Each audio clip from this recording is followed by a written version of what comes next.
Fica aqui comigo nesse vídeo, eu quero a sua opinião. Eu quero ver o que você acha sobre isso. Preste bem atenção aqui.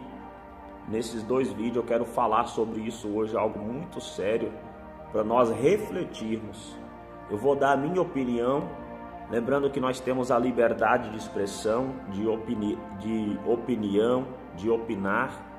Essa é a minha opinião, baseado no entendimento que eu tenho com a palavra de Deus. Mas eu queria ver a sua opinião acerca desse assunto aqui, preste muita atenção. Se prepare, porque eu vou botar para quebrar. Vocês não me calam. Não tenho medo de prisão e não tenho medo de investigação política de pura perseguição. É o que eu tenho a declarar por enquanto. Ainda vou dizer mais uma para vocês. Tem um vídeo meu gravado na mão de algumas pessoas. Se me prenderem, amigo, a coisa vai ficar bonita ao contrário. Sabe? Até isso eu tô preparado. Sabe? É isso daí. Vocês acabaram de ver, né? Um grande líder religioso conhecido no Brasil e no mundo. Um homem que ficou conhecido por ser um grande homem de Deus, defensor do Evangelho, que prega e que anuncia a palavra de Deus. Mas quando eu olho para vídeos como esse, irmãos, eu vejo que o homem ele pode facilmente perder a essência do Evangelho. E eu olhando para esse grande líder renomado, eu vejo que aos poucos ele tem perdido a essência do que é ser um cristão. A Bíblia é categórica em dizer, meus irmãos, preste bem atenção, eu quero ler com os irmãos, em 2 Timóteo capítulo 2, verso de número 4, está escrito bem assim. 2 Timóteo, carta de Paulo a Timóteo, capítulo 2, verso número 4, está escrito assim: ninguém que milita se embaraça com o negócio desta vida, a fim de agradar aquele qual estou para a guerra. E eu pergunto, irmãos, se essa discussão, se essa briga tem a ver com o reino de Deus. Eu fico me questionando e tentando achar o que isso vai contribuir para ganhar almas para o reino de Deus. Essa briga, essa contenda, a forma com que esse homem conversa, eu vou botar para quebrar.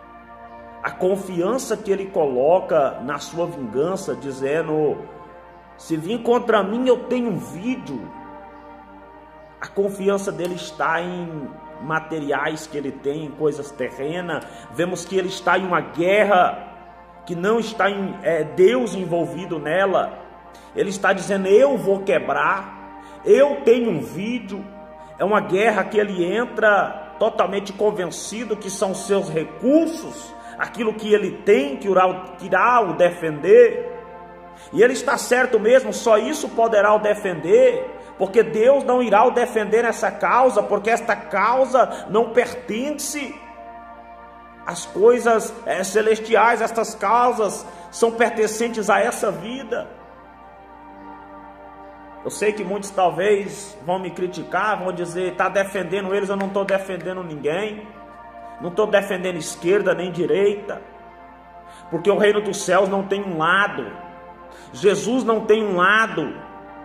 Jesus ele entrou nas sinagogas, Jesus ele pregou para os doutores da lei, Jesus ele pregou para a prostituta, Jesus pregou para príncipes da sinagoga, Jesus pregou para o cobrador de imposto, Jesus pregou para a multidão, Jesus pregou para uma pessoa.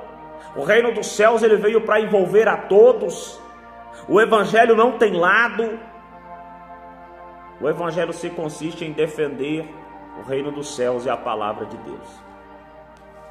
Irmãos, preste bem atenção no que eu vou dizer aqui. Um cristão não comemora o fim de uma guerra porque um lado venceu a guerra. Escreve isso aqui que eu vou dizer.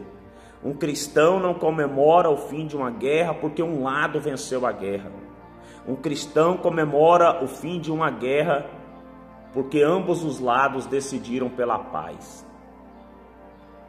Só existe uma guerra que nós acreditamos e cremos que nós iremos vencer, que é a guerra contra o império das trevas, contra os demônios, a potestade, a legião. Mas nós estamos vivendo uma era de uma guerra aonde se torce para um lado perder, para um lado cair. E eu tenho ficado triste em ver pessoas de nome, cristãos, renomados, líderes religiosos, se embaraçando, se envolvendo, sendo ameaçado de ser preso. Antigamente se era preso por pregar o evangelho, hoje está sendo preso por se misturar, por se envolver, se embolar com a política. Eu me pergunto, será que essa briga toda é baseada em interesses do reino dos céus? Um líder como esse, se posicionando desta forma, ele pode colocar os membros da sua igreja, irmãos, em divisão, em atrito.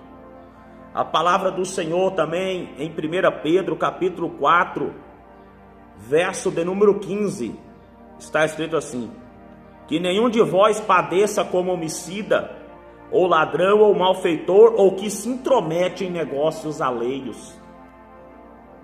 Irmãos, este homem está se intrometendo em negócios alheios.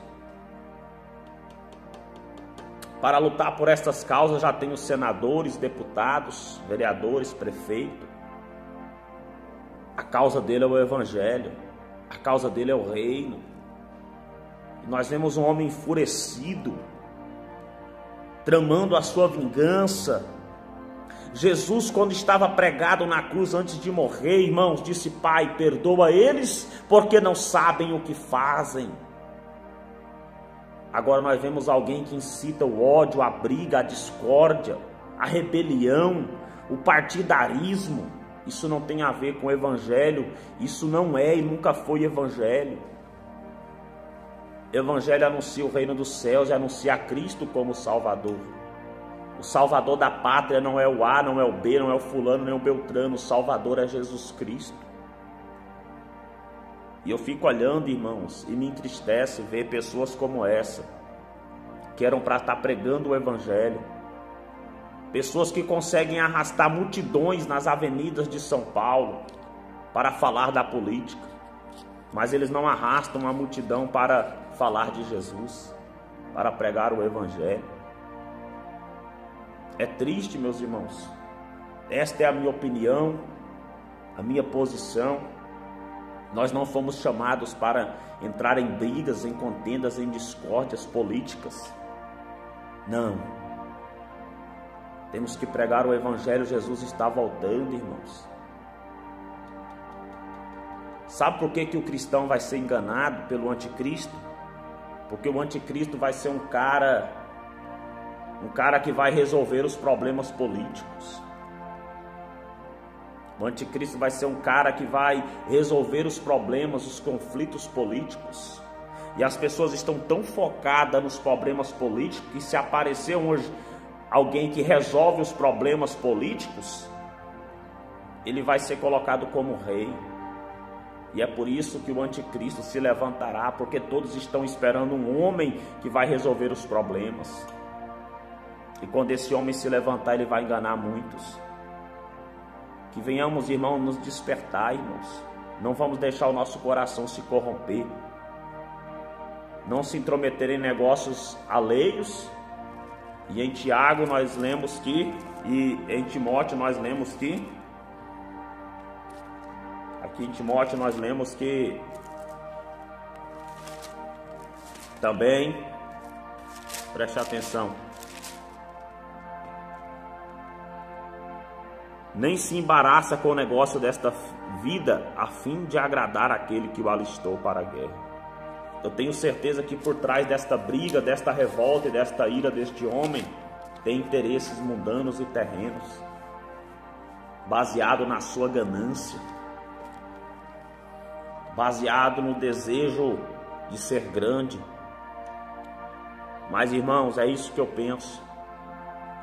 Não vamos, irmãos, escolher um lado da guerra, mas vamos escolher apaziguar a guerra. Para isso que nós fomos chamados bem-aventurados pacificadores. Medite nisso, irmãos. Não estou defendendo nem A e nem B, nem de política eu gosto. Porque eu sei que a política tem destruído e arruinado muitos, como eu poderia dizer, muitos preceitos. Muitos têm se pervertido, se extraviado. E infelizmente muitos cristãos têm perdido a sua essência, entrando em coisas alheias, se embaraçando nas coisas desta vida. Não venhamos perder o nosso foco. O nosso foco é trazer vidas para Cristo, não para um lado político, B ou C ou D. Jesus quer as almas, e dos dois lados tem almas. Medite nisso, meus irmãos. Amém? Deus abençoe a todos. Esse é o canal Boas Novas do Evangelho com o pastor Paulo, esse seu amigo e irmão que vos fala. Jesus está voltando. Vamos buscar a Ele.